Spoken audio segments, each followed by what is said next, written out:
Welcome to OF4 Exclusive. I'm Atul Singh, the founder, CEO, and editor-in-chief of Fair Observer. With me is Glenn Carl. He is a retired CIA officer, senior partner at FOI, a political and geopolitical risk advisory. Our top issues for September 2024 are Middle East tense as Israel now hits Hezbollah hard. Number two, colossal and historic American election. Number three, Mario Draghi calls for a new European industrial policy. So let's start with number one. Middle East Atul, tense. before you jump in, just let me observe or comment that we try to choose topics that are meaningful, not just the passing headline of the day or the month. And even with a month as a scope, that is sometimes a challenge because life grinds along and there are few events that are truly historic or tectonic shifts in power or direction for countries and peoples. But today, I think the three topics are unusually substantial and probably actually historic. We can't predict the future, but the topics appear, from what we can discern, to be turning points that will change the way the world is organized. So, important, critical issues today. That's all. Yes, indeed, and all three issues will have to be very tight. We'll try our best to stick to time because we just have an hour and we don't want to waste anyone's single minute. We'll concentrate with number one, Middle East tense as Israel now hits Hezbollah hard. So what's happened? Hezbollah is the Iran-backed Lebanese militia. It boasts of a vast arsenal of rockets, increasingly accurate system-guided missiles, and tens and thousands of fighters. It has suffered, for all its prowess, Hezbollah has suffered its worst week in its 40-year history. Israel conducted a stunning operation, blowing up thousands of pagers and walkie-talkies used by Hezbollah. At least 37 people died and thousands were wounded. After the attack, Hezbollah called a clandestine meeting of 15 elite officers. When these Hezbollah apps got together, an Israeli airstrike killed all of them. So far, Israel has killed many senior figures. Ibrahim Akil, the founder of Hezbollah's Radwan force, is dead, and so are many of his elite unit. Why is that important? Because this unit, Radwan force, is responsible for raiding Israeli territory and defending / occupying / controlling / maintaining presence in South Lebanon. So why did Israel do this? Why did it take such an aggressive stand, aggressive action against Hezbollah? Well, after October 7th Hamas attacks, where Israel lost 1,400 lives, a number of Israelis were taken hostage and are still hostage, Israel responded by military operations in Gaza. Hezbollah acted in support of Hamas, even though Hezbollah is Shia and Hamas is Sunni. Hezbollah acted in support of Hamas, targeting North Israel with thousands of missile strikes and displacing 60,000 Israelis from their homes. This is a significant percentage of Israeli territory, and Israel views this. Yeah, let me finish. Yeah, I'm sorry. And Israel views this as a violation of its national sovereignty. Please. Just to elaborate on that specific point, 60,000 people is a lot, and in another perspective, it doesn't seem like many when you're talking about a major war, but we're speaking about the 20 northernmost kilometers from the Lebanese border of Israel, roughly speaking. And Israel is only 300 kilometers, I would guess, north to south in length. So it's a significant percentage of the habitable part of Israel, because in the south, a lot of Israel is actually a desert too. So it is, I think, fairly characterized as an existential issue for Israel. Exactly. And given the fact it's an existential issue, Israel launched these spectacular attacks. It upped the ante. It has inflicted massive damage on Lebanon, on Hezbollah. Lebanon's most dominant political and military group is in panic.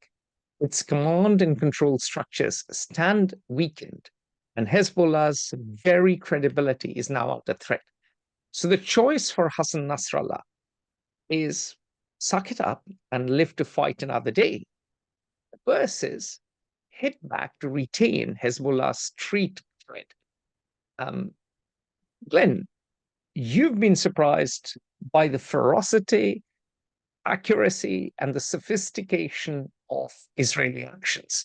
Now, tell us, after the immediate success of these operations, what comes next? You give me the easy part. I give you these. I stick to the facts, and then when it comes to fiction, Americans are the Right, there's very directors need for and the fiction. screenwriters in Hollywood.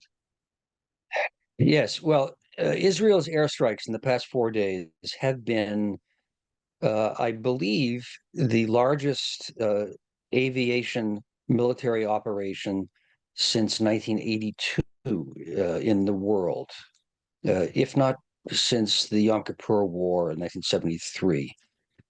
There have been hundreds and hundreds of strikes by the Israeli Air Force in Lebanon. There have been, you mentioned how many people have been, I think you did, displaced. I think it's 60,000 or something. That's Israelis by Hezbollah rockets. Israelis. That's I think it's yeah, 90,000 for the Lebanese, Lebanese. perhaps. Um, We and don't there know have the been, numbers. It's early days. It could well have crossed 100,000 right, by right. now. And there have been over 500 Lebanese killed. It's not clear how many of that 500, if just take that number, are Hezbollah fighters or civilians. And sometimes they can be both simultaneously. I actually find the number of people killed remarkably low, given the size of the strikes by the Israelis, which have been really devastating. So, what's really surprising here? And then what will it mean? Well, all of this, well, the immediate fighting, the let's call it the current war that Israel has launched against Hezbollah, or at least the conventional military steps, because Israel is responding to many previous events, was this pager operation, an intelligence operation, uh, in which Israel caused to explode thousands of pagers used by Hezbollah operatives simultaneously, killing a few dozen, and incidentally killing a small number of civilians also. Wounding one person wounded was the Iranian ambassador to Lebanon, who obviously had a pager so he could communicate with Hezbollah, which is Iran's proxy. That was a stunning intelligence operation. But what was the point? And the point seems to have been to have decapitated as much as possible, and I don't mean to be facetious, the leadership and the command and control and communications, called C3 by military strategists and planners, of Hezbollah, preparatory to the air assault, which came several days later. And the Israelis had been very open about this. They had been warning the Lebanese, we are coming, you should leave now because we are going to attack. And they did that. And even though they didn't just telegraph, they repeatedly warned in advance Lebanese. The strikes have been dramatically successful. So the second astounding success appears to be the degree of intelligence that Israel has on the command, control, and communications of Hezbollah. Now, those are the part of pretty much the crown jewels for an intelligence organization to obtain. And you always will have some of that, but it appears over 4 days that the Israelis have achieved one of the historic intelligence coups or operations, I would argue, in history. They appear to have so disrupted Hezbollah that Hezbollah's responses so far have been feckless and ineffectual. Now, Hezbollah has had or has 140 or 150,000 rockets that can strike virtually anywhere in Israel at any time.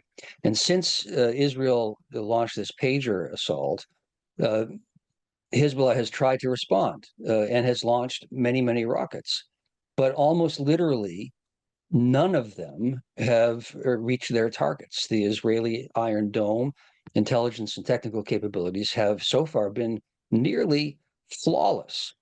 So great, astounding operational intelligence tactical successes. But what will happen? And that's the great question. Just very quickly, you mentioned 1982. Just shed some light on how successful the Israelis were against the Syrian Air Force in 1982, because that's important, because that too was a resounding success, but it led to the birth of Hezbollah. And conventional wisdom holds that Israeli intervention in 1982 ended up, in the long run, as a failure. Yes. So in 1982, Israel was at odds with the PLO, or Palestine Liberation Organization, the Sunni organization that was pushing for Palestinian independence and also the destruction of Israel. Israel launched an invasion of southern Lebanon at the time, which is where the Palestine Liberation Organization was in Lebanon, to evict it, if not to destroy it. Syria, the government of Syria, came to fought beside PLO and said, you may not do this to a Muslim brother and so on.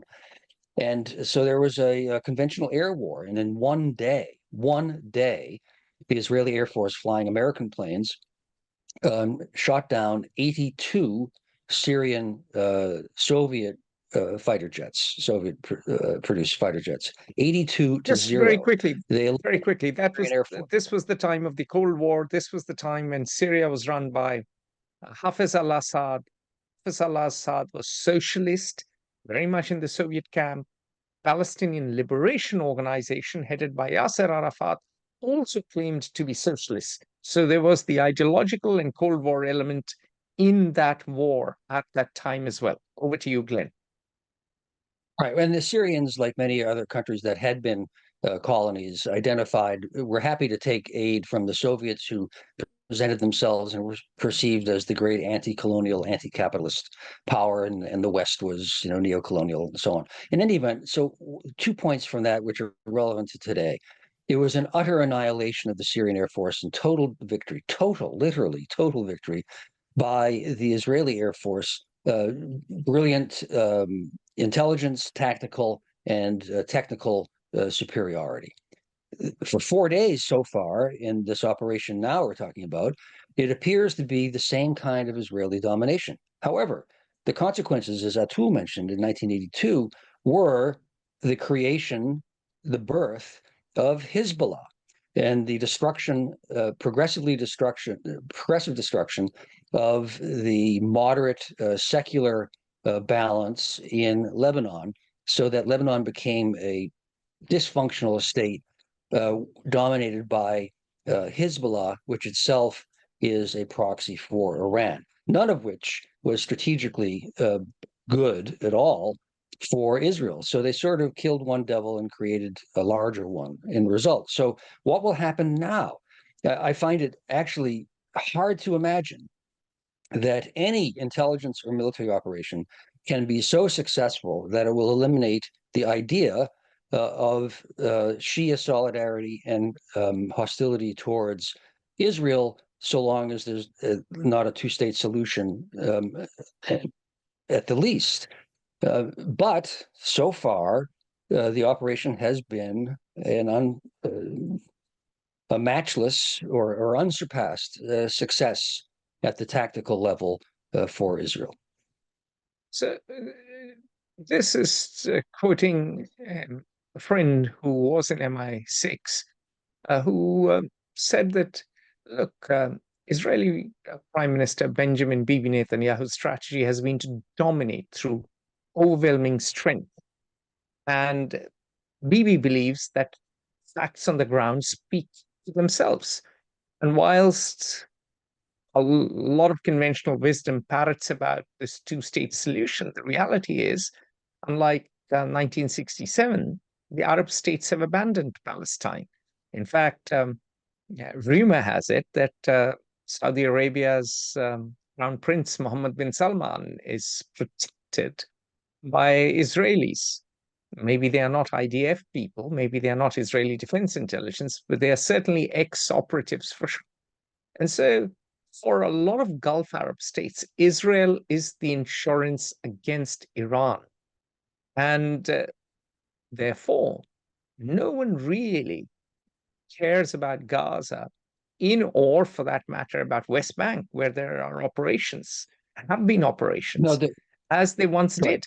So the Arab states have sold the Palestinians down the river. And this is where facts on the ground have helped a booming economy. And we'll get to that in a second. A booming economy, top-level technology, and a cohesive state capable of operating, capable of unleashing targeted violence, organized violence, has done its job. After all, an Iranian minister admitted that no one in Tehran or no one in Iran can sleep soundly at night because the Israelis have proved they can hit anyone, anywhere in Iran. Forget that other gets places. The 2 points that we don't know how the future will answer them or they will shape up, but that appear to be in the making. And one is the point that you just made, which is Muslim states have not been willing to fight literally to fight for the Palestinians since 1982, if not 1973. And for them, the future is economic development, peace, and that implies relations with Israel, rather than taking the side of Iran, an enemy and a disruptor. For Iran, they are confronted with a literally existential dilemma. Their, quote, deterrence, unquote, their ability to harass and destabilize and thus influence Israel and the region has now been exposed. They are victims of assassinations in their most secure buildings, literally in Tehran. Their chief proxy is, at least for 4 days, being eviscerated, or decapitated is perhaps a more accurate thing, literally decapitated its leadership. And they have the choice. Well, we acquiesce, in which case our influence is greatly diminished, or we strike out, which can only at this point mean a direct military action and thus a wider war involving Iran itself, which would imply almost certainly the destruction of the Iranian state. And they are sensible and rational and seek national preservation and survival first. And so it seems most likely that Iran... another element. The Ayatollah has a son and grandchildren. He's not exactly like many of the jihadis coming in from poor madrasas. So he knows that the Israelis, if they can't hit him, can certainly hit his son and his grandchildren. So there is this element of self-preservation to Iranian leadership. And of course, they've got soft after so long in power. They're corrupt now as well. Well, I don't know if they're soft. I think they see the choices between a real chance of destruction or a future where they can avoid sanction, have sanctions eased, increase their domestic tranquility, wealth, and power by not having a war. And shockingly, for at least for 4 days, the extremist or extreme step by Netanyahu is, at least for the medium term, appearing to start to historically shift the balance of power and Israeli security. One quick comment, and then we move on. James Carville once said, "It's the economy, stupid." The Israeli economy has already shrunk by 20% during the Gaza war. Important to note that Smotrich, I always forget his first name, Bezalel Smotrich, the finance minister, has asked the Knesset, which is the Israeli parliament, to approve a second emergency deficit increase. So the economy is shrinking, deficit is going up, debt is going up. $2 billion apparently have flowed out of Israel. Capital is fleeing the country because, of course, capital goes to secure places. And so the question that arises is not really a military one from my point of view. It's an economic one. Can Israel survive an all-out war? And even if it wins, will it be a Pyrrhic victory? Because let's remember, the Israelis were involved in 1956 as junior partners to the British and the French. Great adventure or misadventure regarding the Suez. Militarily, Egypt was a joke. The British and the French and the Israelis, of course, could have had Egypt by the short and curlies. However, because the US pulled the plug, and because the British pound started tumbling, the British off, and since then have been a junior ally of the US. So the economy is a big dark cloud on the current military success. And in the long run, just as 1982 led to the formation of Hezbollah, the success of these operations could perhaps, let's say, if Hezbollah weakens and more desperate smaller groups appear, they may be harder to infiltrate, and they may be harder to track, and they may resort to more desperate measures such as chemical weapons attacks or God knows what. So it is too early to tell that this is a resounding success. As of now, it is a great tactical success, and maybe Bibi is right. He will change the facts on the ground and everything will be hunky-dory for Israel. But this story is not over yet. Yeah. The final thing I'll add to this topic is that many conservatives who like the use of military force to impose the solution, and I'm in no way a pacifist at all, assume or imagine that one can impose one's will and change the opponent's will. And I think that it is clear, if you humiliate your opponent, you are not going to convince him or to change his or her objectives. You will intensify the hostility. So the enemy may be rendered impotent for a time, but ever more festering will be the problem. I think I'll leave it with that. Join the conversation at Fair Observer and subscribe to our YouTube channel.